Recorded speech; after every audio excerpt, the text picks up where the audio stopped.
Ladies and gentlemen, fellow asset capitalists. When I was a young person, much younger than today, so I was like the Beatles.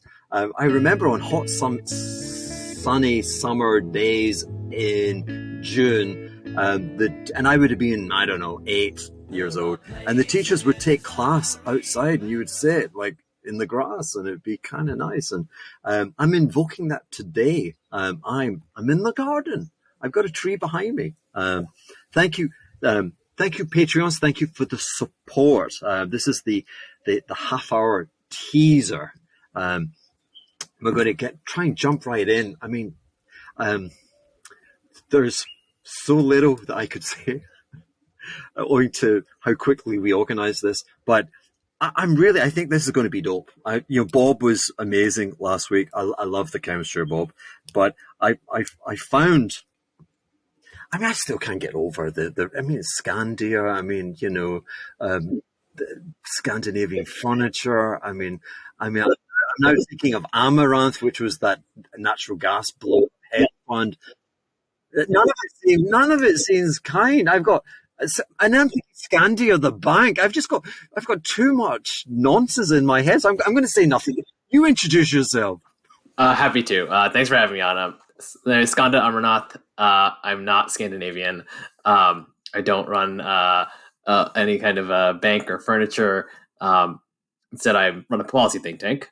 It's focused on macroeconomic policy issues in the United States and trying to ideally support strong labor markets, preserve expansions, all the stuff that obviously macro investors may be trying to think about how things deviate from that path. Before that, I worked at a macro hedge fund for a few years as a strategist and an economist. And before that, I worked at the New York Fed. So I've had a bit of policy markets, some kind of think tank work, and somewhere in the middle of that, I got a law degree as well. So I don't know how that happened, but yeah, I'm looking forward to the discussion today. I know you're a legend. Yeah, my own lunchtime. But I'm meant to be Benjamin Button. I'm meant to be getting younger. I mean, you either started your career when you were like in kindergarten at 3 years old. I mean, maybe that makes sense. You were in kindergarten, you were working at the New York Fed. I mean, I get. That's probably a good way to spin up the myth around myself, I should say. I was a child prodigy at the New York Fed, started there at kindergarten, hedge fund in teenage years, and only now I'm starting to get going.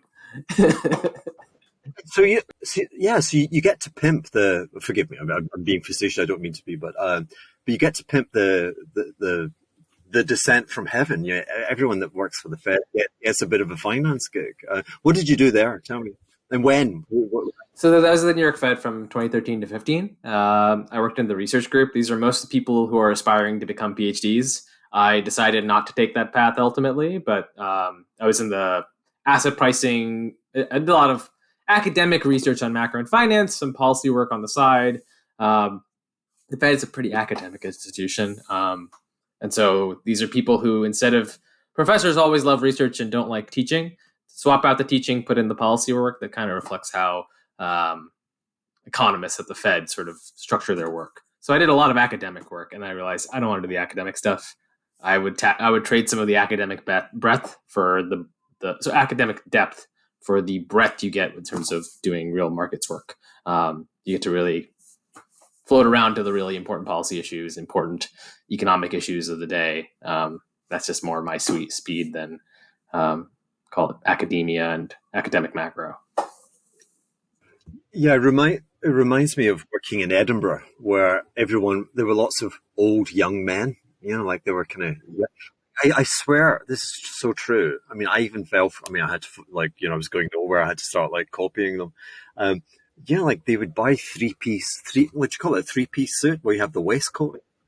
I mean, we all looked as if we were in that Sean Connery movie about, when he takes down Al Capone, the Untouchables, and I remember, and it was wool, and it was made for advocates who would present in court with judges, and occasionally I'd have to go to London, and the material was so thick that the journey on the metro, I mean, I passed out one time with heat, but anyway, less on me, more on you. Can you tell me from that vantage point, that very learned position within the heart of the Federal Reserve System. I mean, if we went back 100 years ago, of course, the New York Fed was the pinnacle of the institution running it.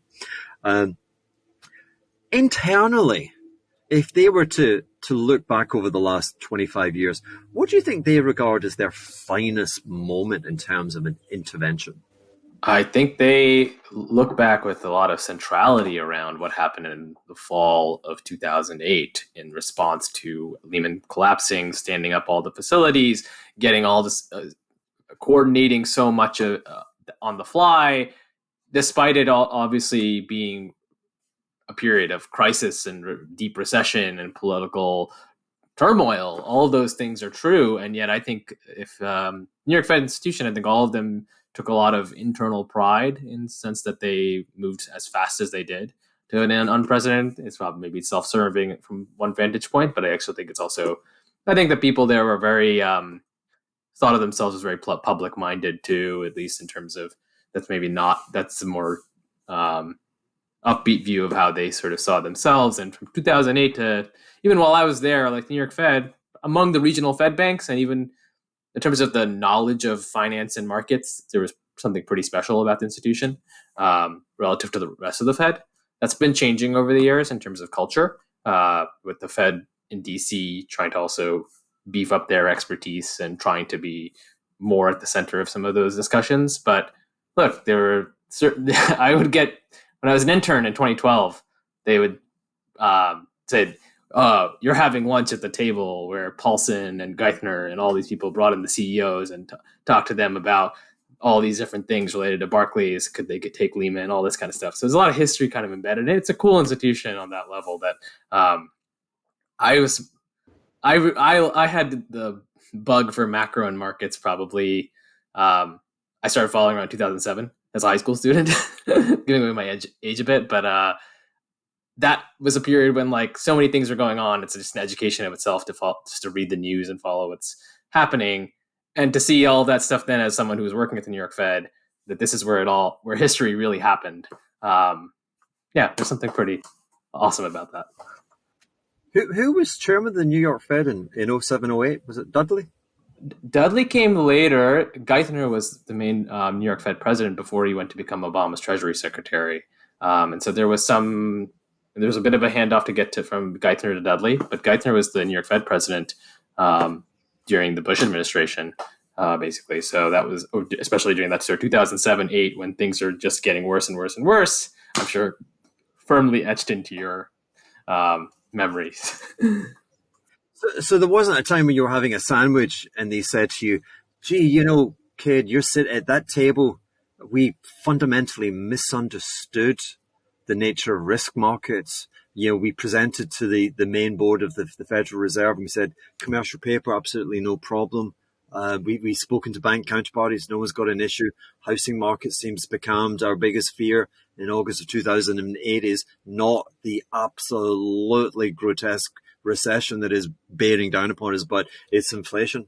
Did they have that conversation? Did they hide that table? I mean, is that the shame table? Or, it's now come as such a big surprise that those types of discussions don't necessarily happen. I think there are certainly those who said that they were flagged certain warning signs. I think there is, I think to your point, there's a lot of lessons of that period that just go forgotten because it doesn't look good on a lot of leaders' resumes, especially when you think about if you read Geithner or Bernanke's memoirs, there's a certain like phase of 2008 where it's a little fuzzy what they were actually saying about what monetary policy should be in, let's say, the summer of 2008. So they said, I was just focusing on Lehman and trying to sort out Lehman. I wasn't doing anything with monetary policy. I was one of the good guys. There's a little bit of that revisionism that obviously gets colored into different people's takes. But also I think there's a definite sense of, look, I mean, I think it is, they're kind of always good to be able to grok two ideas at once. One is that, yeah, there's definitely like a 2007-8, a lot of blind spots. I do think also, like, for the sake of the institution's ability to move quickly in terms of standing up things that didn't exist before and just say, we're going to do the CPFF on the fly. We're going to do a lot of these things. And everyone else, while Congress is bickering about what to do with TARP and all this other stuff, this was an institution that had some ability to move on its own. That part is a little more redeeming, and obviously it's a good thing to have institutions that are actually able to move with some speed, given that government generally is pretty rigid. But I guess it's just, I mean, we'll move on, but, the central, you would hope the central importance of the New York Fed would be their relationship with major global financial risk takers. And they just seem to be, so far removed from the notion of risk. But I fear it's actually getting a little bit worse now in terms of, I think the New York Fed is getting less market centric, and that would be a real shame, because I think that's kind of a special and important function to think about monetary policy. All of its traction, we can talk about inflation and labor markets all we want, but it runs through financial markets. And all of those, if you want the Fed to stop inflation, it runs through financial markets. If you want the Fed to avoid recession or whatever it is, then that also runs through financial markets. So understanding how those work, I think that expertise, unfortunately, has been underinvested in. There also, it seems striking. Did I have the good fortune? I caught a few YouTube videos with one of the joint CIOs at Bridgewater, the lady with the double barrel name. And it's striking the reverence, actually, that the Federal Reserve is held in by the largest financial institutions. I mean, the big financial groups really believe the Fed gets it. And I see no evidence that the Fed gets it at all. But I have to confess that there were things that this time around I really did fail to grasp. I'm kind of going to, in the teaser section, I'm going to give my fait accompli, but I'm like kicking my heels because I really did miss the 2020, 2021, the private sector of the United States economy fixed. I mean, they all fixed long. They rates were like 2%, and you could fix it like not for 2 years like in the UK, Australia, or Canada, but for damn 30 years. And that. I mean, there's a lot of preposterous elements of trying to understand money supply, but there was an element where money supply went shooting up because people like, I don't know, Eli Lilly, Merck, Apple, who have revolving like short-term credit, and the bank's like, yeah, like you're good for, I don't know, $800 billion, and they just went, well, okay, tap, and 800 billion goes into their account, and effectively at nothing, and then over the next few years you put it on higher and higher rates. So I definitely got a bit. I hadn't appreciated just how widespread that had been, and so there you are, the Fed, and you're like, I'm going, oh shit, we got inflation. Let's go to 1% interest rates. Nothing. Oh, 2, 3, 4. Like you kept pressing the dial. Nothing happens. It's like everyone's like, oh, I fixed my mortgage for like 2.5%. Like go away. I had missed that. So this does feel like a remarkable attempt to slow down an economy where the private sector immunized itself from short-term rates. And of course, the big imponderable is, did that therefore make the recession impossible, or did it suspend or push it out into a point where, like you just had to keep punching and punching till you broke the surface, until actually you became relevant. I mean, my misgivings are more there, but in terms of eking that out from you, tell me about the policy group. First of all, that clearly has a patron. Do we talk about who the patron is behind that? Do we talk about the purpose of the group, your role within it? We have so it's called Employ America. I don't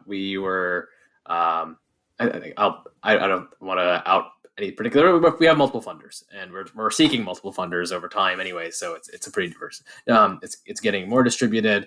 But it's meant to serve the function of what macroeconomic policy tends to be, unfortunately, underrated, underappreciated, we're talking about in recessions and financial crises, losses of millions of jobs. We're talking about like big proportions of human impact. If you think about inflation and in terms of how to deal with it, even there, like cost of living crises are very real for a lot of people, right? So that, especially if you think about those who can't afford food and energy, that's important to think about. Like how are we going to attack that problem in affirmative ways? These these are of epic proportions, and yet they tend to be treated as too complex. Not everyone wants to focus on a lot of other policies that nibble at the margins, but it's like this is it. This is the thing that really matters. It's not to say at the expense of other stuff, but it is like macro really should be put on at least the equal pedestal to a lot of the other policies and social issues that tend to be predominant in political discourse, policy discourse, economic discourse. It's true, macro. I'd say a lot of academic frameworks have made a total mess of macro in terms of like how to understand it intuitively, causally. But it's still, that doesn't mean the subject is irrelevant. The subject is, if anything, ever more relevant to understanding all of the impacts on society at large. And again, all these societal impacts interact with what we see in terms of financial markets, how the Fed works, how fiscal policy works. I think that's the other part of what you're talking about. The private sector got a nice boost there too, in terms of how fiscal policy effectively supports households and businesses. Yeah. I love the, I love the cause. The I guess what I'd like to do is try and eke out the prejudice, the prejudice being the understanding of how it works, because I wanted you on because I think it's, like you said, it's very central to the conversation. In so many different ways. I mean, I was just mentioning the Fed hiking cycle and the profound importance at the center of all the models is the Phillips Curve. They're looking at employment, the inflation. The concern is higher wages. Okay. And my concern about this hiking cycle is how it coincides and seems to reinforce the coercive nature of international global trade, which I think the fundamental changes in global trade over the last 30, 40 years, I don't think it's contentious to say, but they really define the success of central bank inflation policy targeting. It was nothing to do with, I don't think it had very little to do with their interventions and everything to do with globalization. But over the last 30 years, the nature of the funding of the industrialization of the Chinese economy, the switching the funding to being predominantly internal, where you require a wealth transfer from one economic agent to another internal agent. And so within China, it always comes from the household sector. And it subsidizes infrastructure projects, and it creates an economic moat around these large manufacturing conurbations, and it gives them, a profound energy and power within global markets, such that, and it really shocked me when I looked into it, the trade surplus in manufacturing as a percentage of GDP. In China just now, it's rising from a low of about 16% of GDP, having been as high as almost 20% around the year 2008. And to put that into context, when the US was truly almighty at the absolute apex of its industrialization, and when you'd had the devastation of the rest of the world via the two global wars. So if you look at that surplus as a percentage of GDP in the 1920s or in the 1940s, late 1940s, it was 6% of GDP. So it was of a different order. But anyway, the model today is internal funding, the creation of profound surpluses in capacity. They can produce goods way beyond the means of the domestic Chinese population to consume them.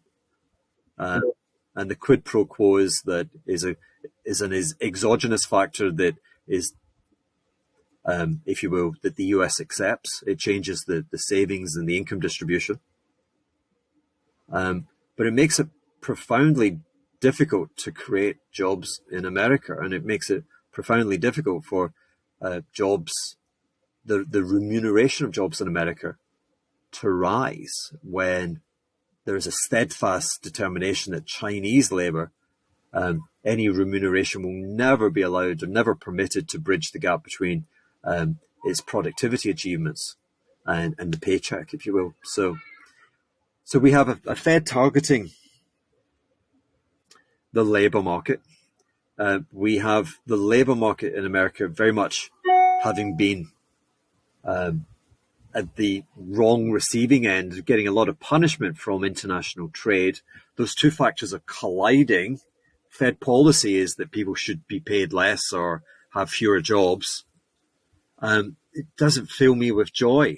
And again, it comes back to policy advisors. I was asking about the preeminence of the Federal Reserve, but, advisors to senior politicians, I don't hear good policy advice. So what is the policy advice that you're trying to spread from your foundation?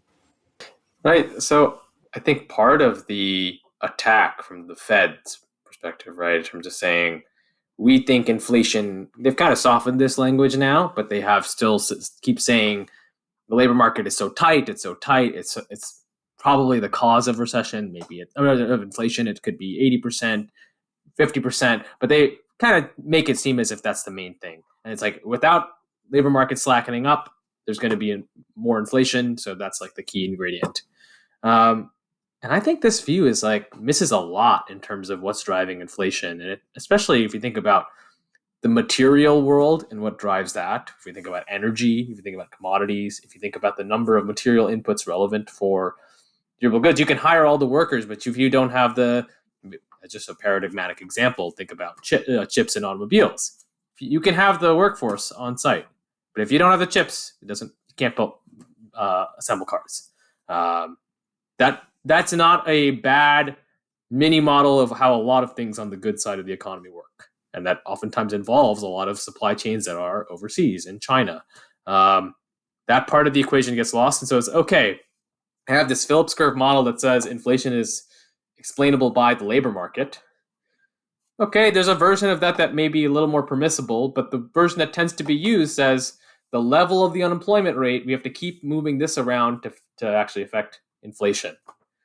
This is a pretty bad model, right? This is a pretty bad, not robust model. If you tried to run forecasts based on it without cheating, you'd get a rubbish model, rubbish forecasts.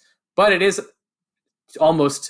so tempting to keep saying, well, these two things are macroeconomic variables. They've got to be related in some way. How can I possibly see inflation come down without us breaking the labor market first? So making both the intellectual... Why does it prevail? The Phillips curve in particular, the dominance of the Phillips curve. I mean, the scatter points, the correlations, previous interventions just don't give it. It's been timed out.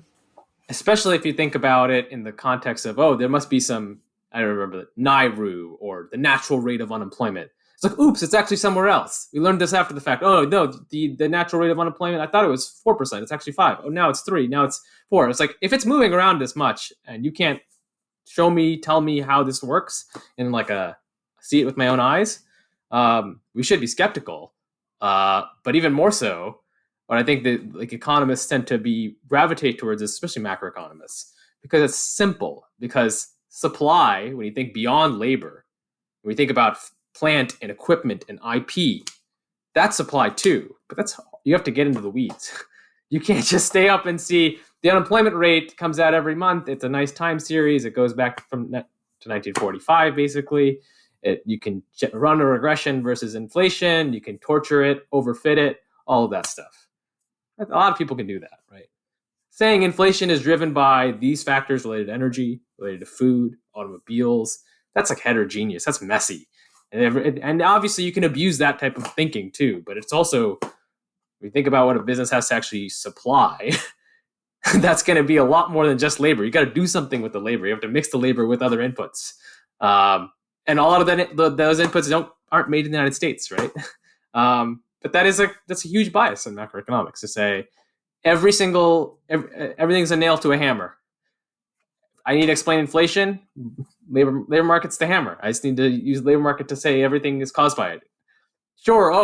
Labor costs are most of your costs. Yeah, but labor costs tend to be a lot stickier than the price of jet fuel for an airline. The airline has to decide how to set airfares.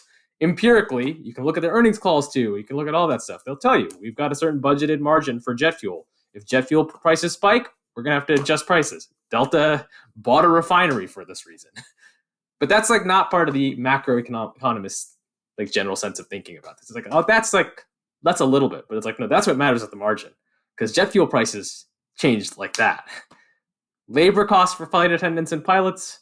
Okay, look, they are there. They obviously affect the assessments, no doubt, but they tend to attract all the attention because it's like, I'm a macroeconomist. I just look at the labor market. I don't need to look at all this other funny business with energy and food and all these other areas that are very, it's a more of a mess for them to deal with. And so but that's the real world. The real world is messy, and you need to develop tools to actually understand that. So the foundation is looking, I mean, if you could change the world, the kind of number one, number two things you'd be seeking to do would be what? I would say, first thing, don't try to use macro tools to break the labor market as like an explicit goal, which is something that I'd say the Fed's rhetoric and policies, maybe less so now, but especially from call it September to March and May, while they were hiking through a lot of regional bank uncertainty, all were pretty consistent with we got to aim for recession. We've got to break the labor market somehow. Labor markets are pretty important for people's livelihoods and a lot of things. If you want to tackle inflation, you are going to have to start thinking a lot more about root causes. You have to think about what's driving it and develop policy tools around that.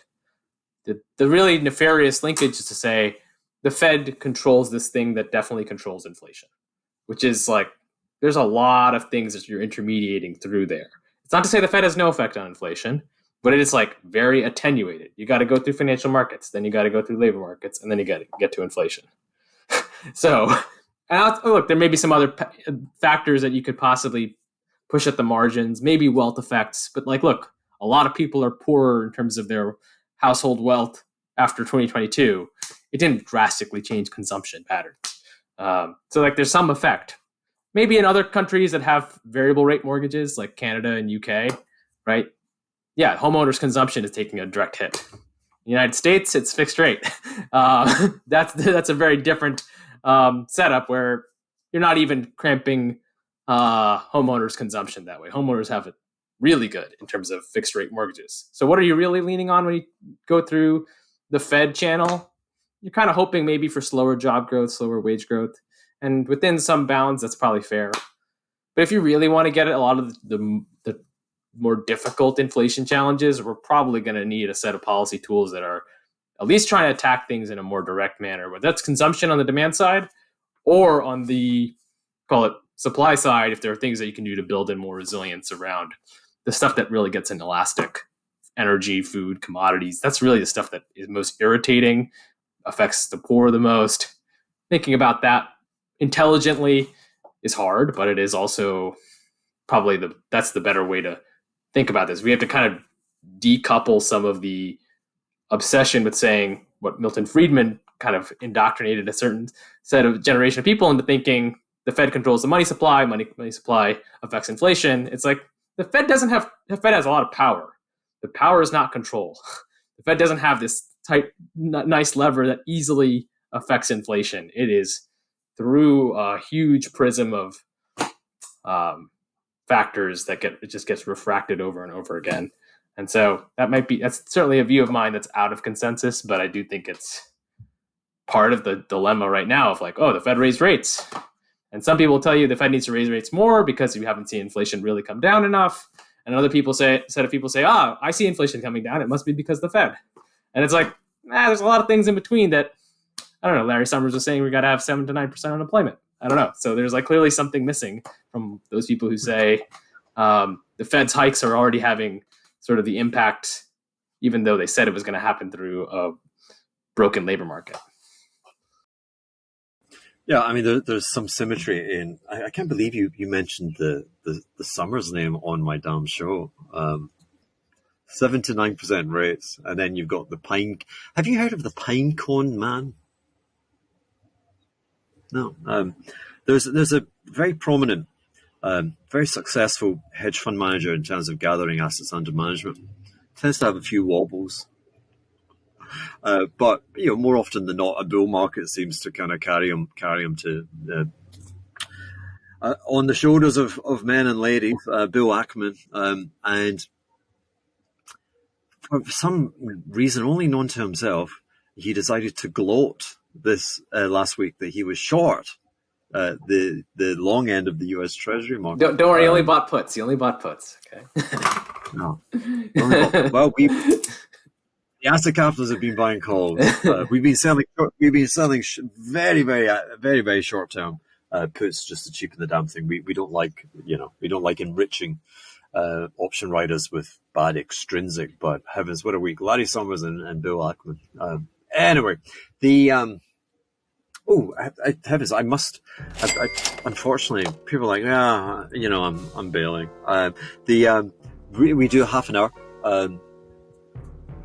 Which we share on Twitter for everyone, and so it's that point where I may be a little bit early, forgive me, but it's the heat. I'm just hot, but I'm cranking up ideas for the second half of this interview, but you're not going to see it. It's exclusively for the patrons. But thank you for listening in. Think about a subscription, and I'll come back to you later. But for the other folk, the screen's going to go woozy, and we're going to be on the other side.